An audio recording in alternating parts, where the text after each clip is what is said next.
माताएं इशारा कर रही हैं। किसको क्रोध आता है?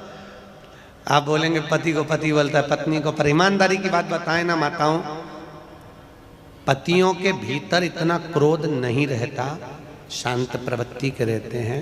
दिक्कत आप लोगों की है, जरा सी देर में तुम्हारे मन का काम नहीं हो तो तुरंत कमला देवी से बिमला देवी बन जाती है, तुरंत उसी पर जरा सी। एक पति और पत्नी का झगड़ा हुआ और पति पत्नी का झगड़ा हुआ और पत्नी ने चिल्लाकर जवाब में दे दिया, तुम तो जानवर हो। अब लड़ाई होती कि नहीं होती इतनी बड़ी बात है, तुम तो जानवर हो। पति मुस्कुराकर बोला, तू बिल्कुल सही बोली है, तू मेरी जान में तेरा वर। गलत कहां बोली? इतना बोलना था तो पत्नी कह रही है, मैं तुम्हारे लिए चाय बना के लाती। तुरंत लड़ाई समाप्त, क्रोध गया।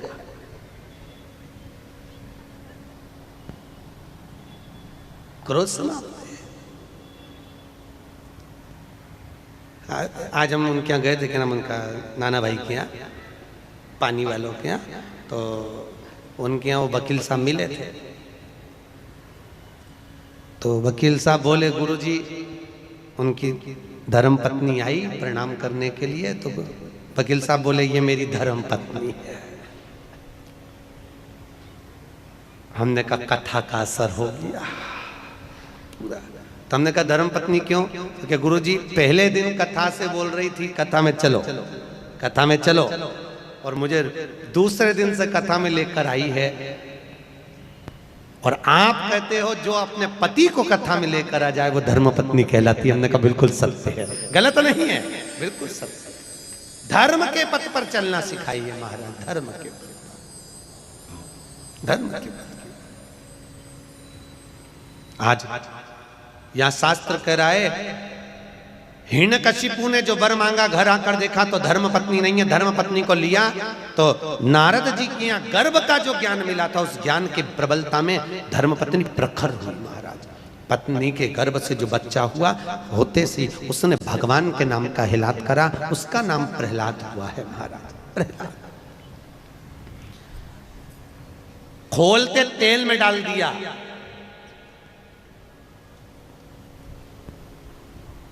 पर्वत पे से नीचे फिकवा दिया, समुद्र के अंदर डलवा दिया, तो भी प्रहलाद नहीं मरा। आखिरी में हिरण्यकशिपु ने अपनी बहन को बुलवाया। क्या नाम था उसकी बहन का? जम के बोलो जरा। होलिका। कौन से महाराज ने बताया कि हिरण्यकशिपु की बहन का नाम होलिका था? क्या नाम था? डूंडा। हिरण्यकशिपु की बहन का नाम था डूंडा। कौन थी ये? प्रहलाद की। हिरण्यकशिपु की बहन प्रहलाद की बुआ। आप में से कितनी बुआ बैठी है? बुआ कितनी है? सब बुआ हो ना? अरे बोलो तो, हो सब बुआ? तो बुआ ऐसी होती है कि अपने भतीजे को आग लगा दे? अरे बोलो तो, होती है ऐसी? नहीं। प्रहलाद को गोदी में लेकर डूंडा बैठ गई, उसके पास ब्रह्मा जी की दी हुई एक चादर थी। हिरण्यकशिपु ने कहा इसको ओढ़ कर बैठ जाना, तू जलेगी नहीं, तेरा भतीजा जल जाएगा। डूंडा चादर ओढ़ कर बैठी, प्रहलाद को गोदी में रखा। चारों तरफ से जब आग लगी, डूंडा को लगा मेरा भतीजा जल जाएगा। डूंडा ने अपनी चादर उतार कर अपने भतीजे पे डाल दी, डूंडा खुद जल गई, अपने भतीजे को बचा लिया। ऐसी होती है बुआ जो देती है दुआ। बुआ कभी बद्दुआ नहीं देती महाराज। अगर उस दिन बुआ प्रहलाद को जला देती तो उसके बाद दुनिया में कोई भतीजा अपनी बुआ को नहीं पूछता। पर आज भी शादी में, ब्याह में, फंक्शन में सबसे पहले बुआ जी को बुलाया जाता है। आओ। बुआ को इसलिए बुलाते हैं क्योंकि उनने भतीजे की रक्षा करी थी। वो राक्षस कुल में जन्मी थी, राक्षस की बहन थी, पर मरते मरते अच्छा काम करके भगवान की होली, इसलिए हमारे यहाँ मनाई होली। परवारे करमाला वालों, तुमने तो उसका नाम ही धर दिया होली। अच्छा काम करके भगवान की होली, इसलिए हमारे यहाँ होली का त्योहार मनाया।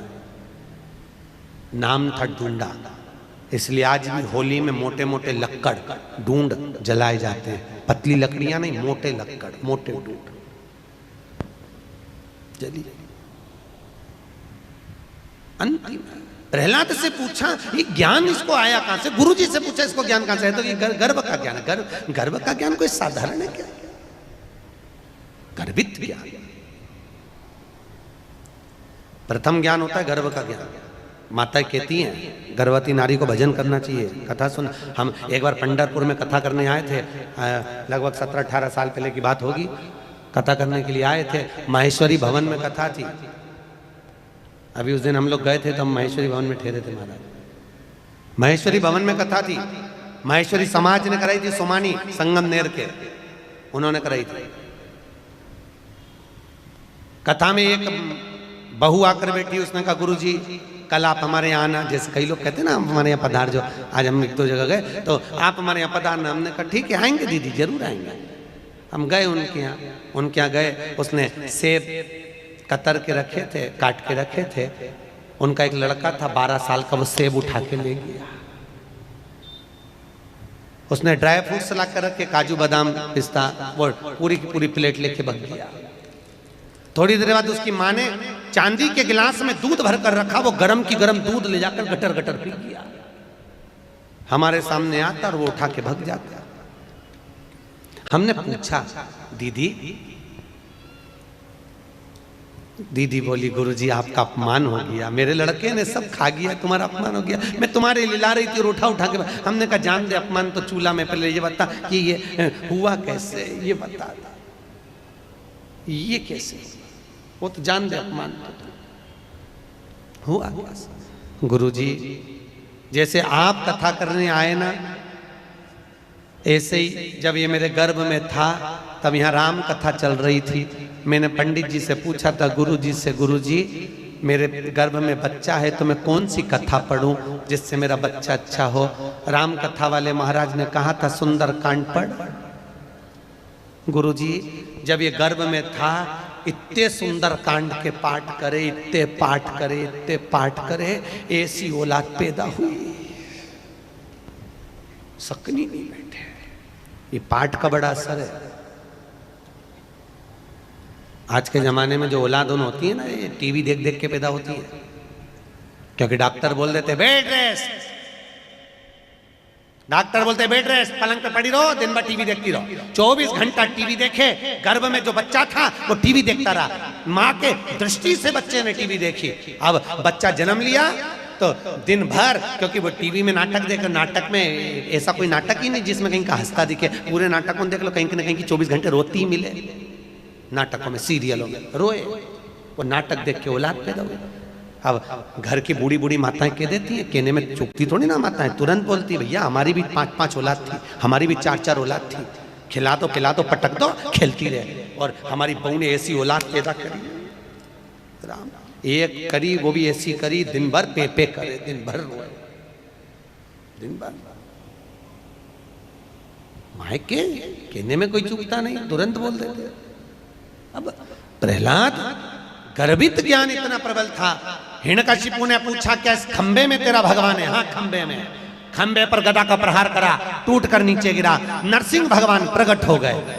नरसिंह भगवान प्रकट हुए और पहुंचकर हिरण्यकशिपु को पकड़कर ले जाकर देहली पर बैठकर ना अंदर मरे ना बाहर, देहली पर मारा, ना नीचे ना ऊपर, जंघा पर मारा, ना अस्त्र से ना शस्त्र से, नख से फाड़ा, न दिन में ना रात में, शाम के समय मारा, ना नर से ना पशु से, नरसिंह बनकर मारा।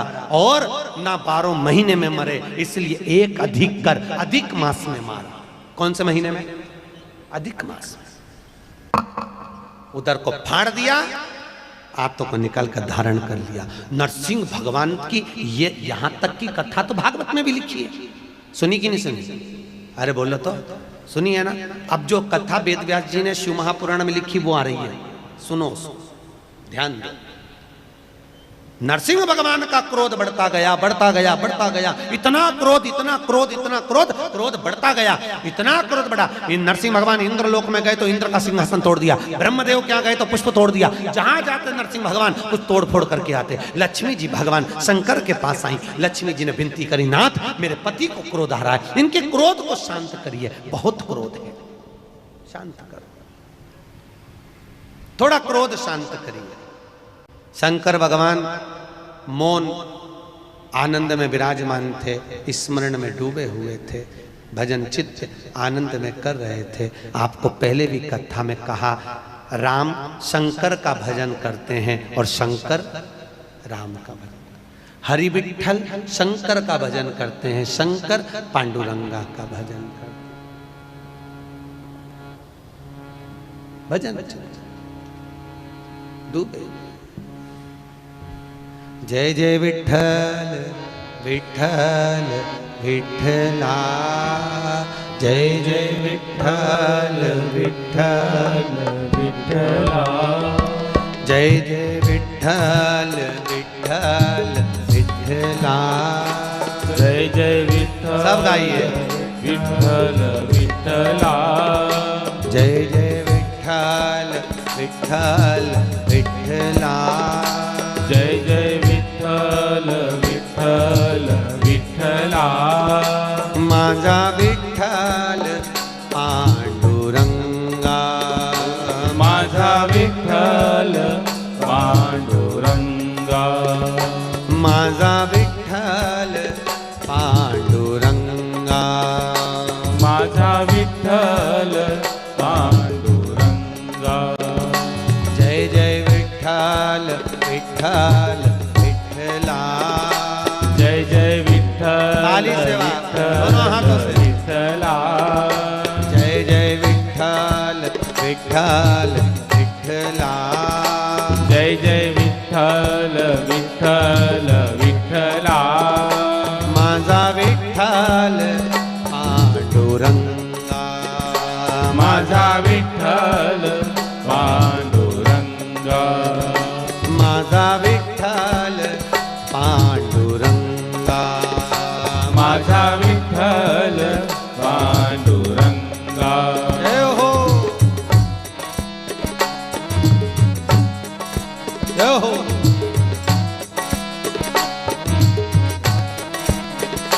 जय जय विठ्ठल विठ्ठल विठ्ठला, जय जय विठ्ठल विठ्ठल विठ्ठला, जय जय विठ्ठल विठ्ठल विठ्ठला, जय जय विठ्ठल विठ्ठल विठ्ठला, माझा विठ्ठल पांडुरंगा, माझा विठ्ठल पांडुरंगा, माझा विठ्ठल पांडुरंगा, माझा विठ्ठल पांडुरंगा, जय जय विठ्ठल विठ्ठल विठ्ठला, जय जय विठ्ठल विठ्ठल विठ्ठला, जय जय विठ्ठल विठ्ठल विठ्ठला, जय जय विठ्ठल विठ्ठल विठ्ठला, जय जय विठ्ठल विठ्ठल विठ्ठला, जय जय विठ्ठल विठ्ठल विठ्ठला, माझा विठ्ठल पांडुरंगा, माझा विठ्ठल पांडुरंगा, ओ माझा विठ्ठल पांडुरंगा, माझा विठ्ठल पांडुरंगा, जय हो।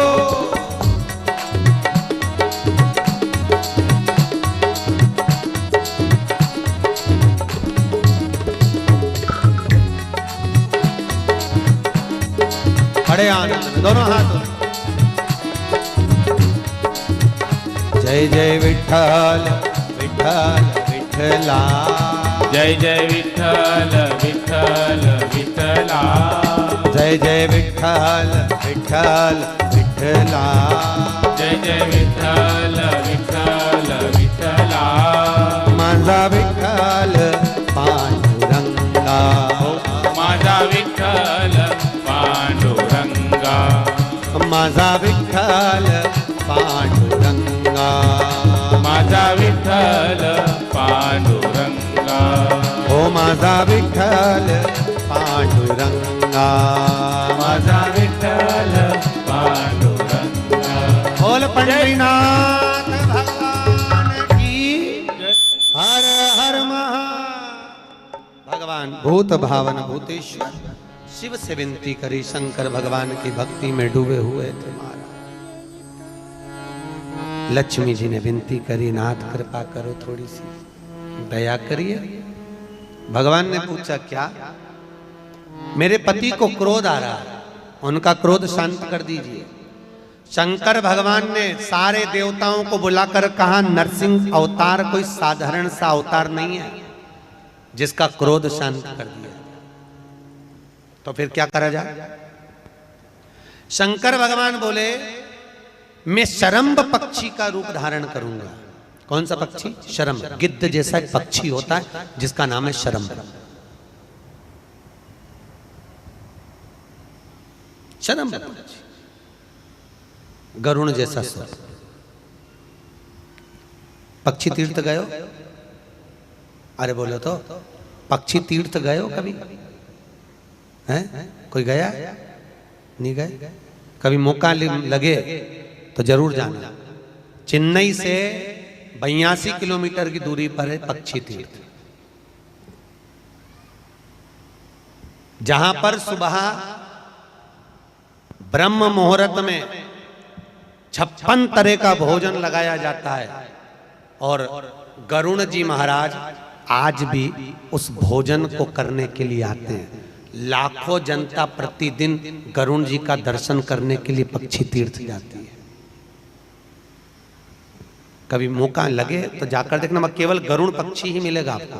वो पक्षी तीर्थ में आते हैं, भोजन करते हैं, चांदी की थाली में उनके लिए भोजन लगता है और उड़कर चले जाते हैं। कहाँ जाते हैं? फिर सवेरे ब्रह्म मुहूर्त में दूसरे दिन ही आते हैं, दिखते ही नहीं पक्षी। शरम्भ पक्षी का रूप रखा भगवान ने। और शरम्भ पक्षी का रूप भगवान शंकर करें, ऐसे नहीं रख सकता। सारे देवता मिलकर मेरे को सपोर्ट करो, मेरे पक्ष में। और मैं शरम्भ पक्षी का रूप रखूंगा, उड़ते हुए जाऊंगा, नरसिंह भगवान को पंजे से उठाऊंगा और ले जाकर अलखनंदा नदी में पटकूंगा। नरसिंह भगवान को भगवान शंकर ने उठाया, शरम्भ पक्षी का रूप धारण कर कर शिव जी का एक नाम बनने जा रहा है, शरम्भेश्वर महादेव। कौन से महादेव हैं? शरम्भेश्वर। शरम्भ पक्षी का रूप रखकर नरसिंह भगवान को उठाकर ले जाकर अलखनंदा नदी में, बद्री का नाथ में, बद्री विशाल के पास जो अलखनंदा बहती है उसमें ले जाकर डाला। डालते से शंकर भगवान के डालने से भगवान नरसिंह का क्रोध समाप्त हो गया। नरसिंह भगवान वहां पर नरसिंह